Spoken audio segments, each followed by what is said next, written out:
Look at this dude.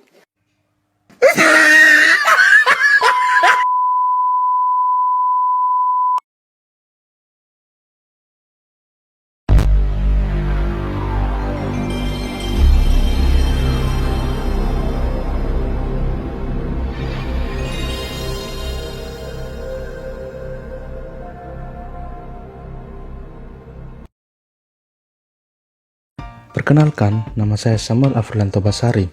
Saya dari kelas 11 IPA 2 SMA Kristen Citra Bangsa. Di video kali ini, saya akan menjelaskan tentang perkembangan musik di zaman Yunani kuno, perkembangan musik barat, dan musik orkestra.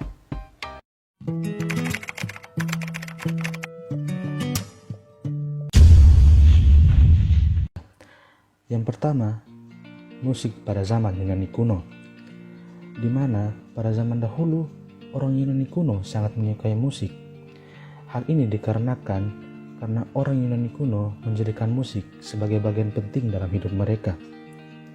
Mereka menggunakan musik sebagai bentuk pemujaan kepada para dewa-dewi mereka, agar menjadikan dunia sebagai tempat yang lebih beradab dan lebih indah. Tetapi sayangnya, mereka tidak menuliskan ciri khas bunyi dari musik mereka.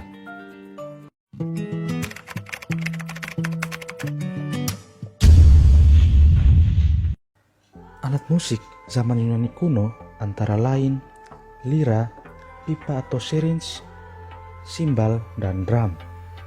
Pipa dan drum dimainkan untuk menghasilkan bunyi yang keras dan hidup yang digunakan untuk mengiringi tarian ketika orang Yunani memuja Dionysos atau dewa anggur dan pesta.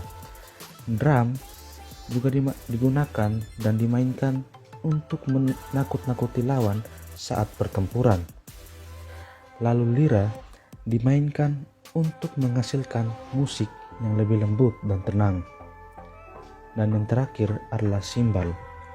Simbal dimainkan untuk menyemangati para tentara saat perang.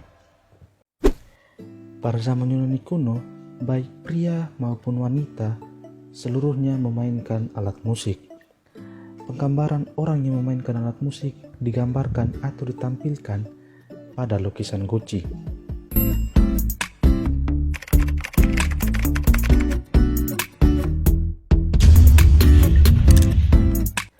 Sekarang kita masuk pada fungsi musik pada zaman Yunani kuno, antara lain pengiring saat perang, pengiring upacara ritual penyembahan dewa-dewi, pengiring upacara resmi kerajaan, pengiring pertunjukan drama, sendera tari, dan pengentasan hiburan sosial.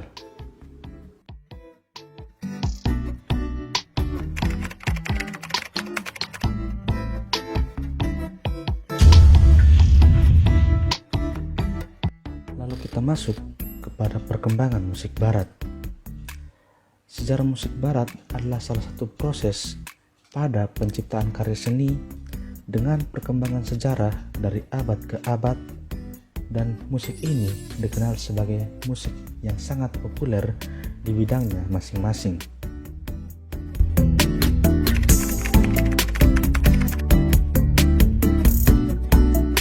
Kita masuk pada musik barat zaman kuno. Musik barat telah dikenal sejak zaman manusia modern atau Homo sapiens, dengan penemuan arkeologis di tempat seperti Afrika yang menunjukkan perubahan pada pemikiran manusia. Dan perkembangan musik barat pun dibagi menjadi 4. Yang pertama zaman klasik, lalu zaman pertengahan, lalu zaman impresionisme, dan yang terakhir adalah musik barok.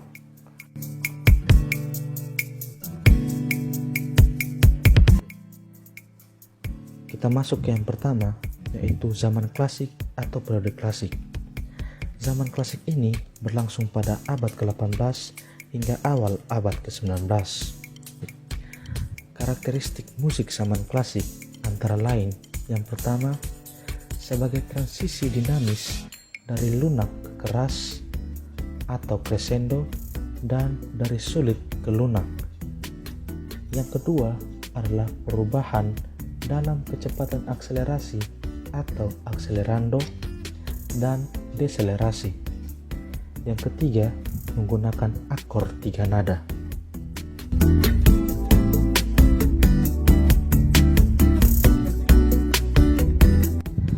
Yang kedua adalah zaman impresionisme. Musik pada zaman ini tidak mengakui keberadaan dari undang-undang dan peraturan karena dalam kemajuan pesat ilmu pengetahuan dan teknologi pada perkembangan globalisasi dunia.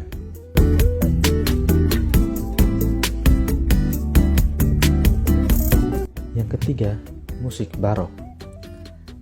Musik barok ini dikenal sebagai musik klasik barat yang diciptakan antara 1600 hingga 1750. Musik ini mencerminkan satu jenis musik klasik dan romantis, dan musik barok pun jarang menunjukkan modulasi atau rubato.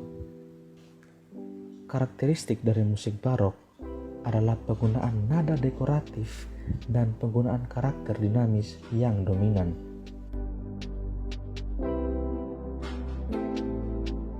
Lalu yang terakhir, zaman pertengahan. Zaman pertengahan adalah periode antara hilangnya budaya kuno dan munculnya budaya baru dalam periode musik dengan menemukan sistem yang baru. Karakteristik dari musik pada zaman pertengahan antara lain: yang pertama, peran suara bernyanyi lebih dari satu suara yang meningkat. Yang kedua, perkembangan polifoni yang disuarakan.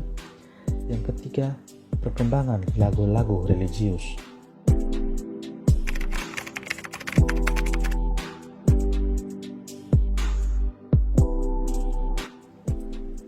Orkestra berasal dari bahasa Yunani kuno yang berarti menari. Di tempat teater pun ada orang yang mengatakan bahwa orkestra adalah tempat duduk hadapan panggung, pemusik dan paduan suara yang biasa disebut prima filia atau plate. Tapi yang kita ketahui secara umum bahwa orkestra adalah sebuah grup yang terdiri dari banyak musisi yang memainkan beragam alat musik dalam satu waktu.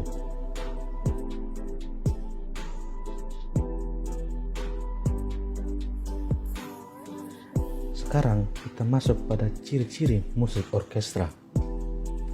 Yang pertama, musik orkestra didasarkan pada alat musik gesek seperti biola, viola, violin, dan double bass.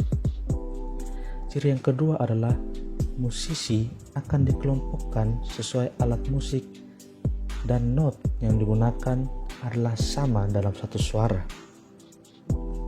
Dan yang ketiga, alat musik tiup kayu atau woodwind maupun logam atau brass dan alat musik perkusi ditampilkan dalam jumlah menyesuaikan dengan jenis lagu dan durasi lagu. Dan ciri yang keempat adalah orkestra akan dimainkan menyesuaikan dengan tempat dan waktu serta daftar lagu yang akan dimainkan pasti mempertunjukkan standar instrumentasi yang kaya. Dan ciri yang kelima adalah orkestra dimainkan oleh banyak pemusik yang kompeten dan dimainkan bersamaan agar musikalitas yang tinggi dapat disajikan sesuai dengan nada-nada yang dibuat oleh komposer. Orkestra sendiri telah kita ketahui merupakan suatu grup dari banyak musisi yang bersama-sama memainkan instrumen musik klasik untuk suatu pertunjukan musik.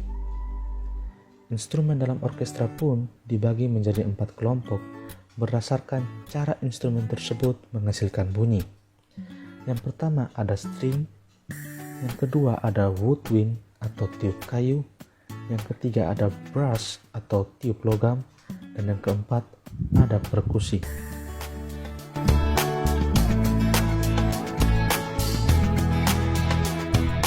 Yang pertama kita masuk pada string. instrumen string menghasilkan bunyi dari senar, di mana umumnya pada orkestra sendiri ada 4 instrumen string yang biasa digunakan. Yang pertama ada viola, lalu violin, lalu cello, dan yang terakhir ada bass, yang dimana instrumen musik ini bisa dipetik atau digesek. Biasanya dalam sebuah aransemen yang menghasilkan melodi adalah violin, sedangkan viola, cello, dan bass hanya sebagai pengiring yang membentuk sebuah chord.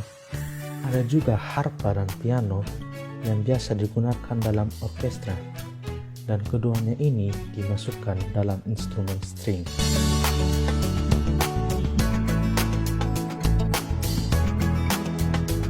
Suara yang dihasilkan oleh instrumen woodwind berasal dari sebilah bambu yang disebut reed. Contoh instrumen woodwind yaitu klarinet, saksofon, oboe, basun, dan flute. Mengapa saksofon dimasukkan dalam instrumen woodwind? Karena saksofon menggunakan reed untuk menghasilkan suara, sehingga ia dimasukkan dalam instrumen woodwind, bukan brush atau tip logam. Lalu instrumen flute, di mana instrumen ini tidak menggunakan reed untuk menghasilkan bunyi, sehingga hanya perlu ditiup pada bagian lubangnya untuk menghasilkan bunyi. Instrumen yang memiliki suara tinggi seperti flute dan oboe digunakan untuk memainkan melodi, sedangkan instrumen yang menghasilkan suara yang rendah seperti basun hanya memainkan bagian harmonis saja.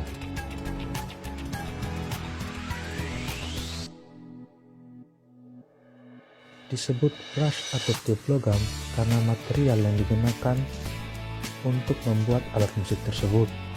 Umumnya ada 5 instrumen brush yang digunakan dalam pertunjukan orkestra. Yang pertama ada trompet, lalu French horn, lalu trombone, lalu euphonium, dan tuba.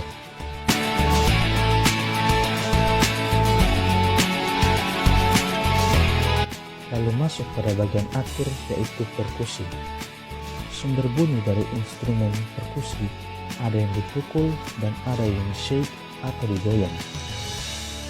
Yang termaksud dalam instrumen perkusi antara lain snare drum, bass drum, cymbal, triangle, tamborin, maracas, xylophone, dan marimba. Biasanya dalam pertunjukan orkestra, kita melihat seseorang yang berdiri di depan sendiri tanpa memainkan sebuah alat musik. Orang ini disebut konduktor. Ia bertugas menjaga para musisi memainkan musik seperti yang dimaksudkan oleh komposer. Dan jika kita sering perhatikan, instrumen perkusi pun sering ditempatkan di bagian belakang atau jauh dari instrumen lainnya. Hal ini dikarenakan karena instrumen perkusi sendiri sudah menghasilkan atau memiliki suara yang besar, sehingga jika ditempatkan di bagian depan, maka suara dari instrumen perkusi ini akan menutup suara dari instrumen lainnya. Sehingga itulah alasan utama mengapa instrumen perkusi selalu ditempatkan di bagian belakang atau jauh dari instrumen lainnya. Demikian penjelasan saya tentang materi perkembangan musik pada zaman Yunani kuno, perkembangan musik barat, dan musik orkestra. Semoga penjelasan yang saya berikan ini dapat dimengerti dan dapat dipahami. Sekian dari saya, Samuel Basari. Terima kasih.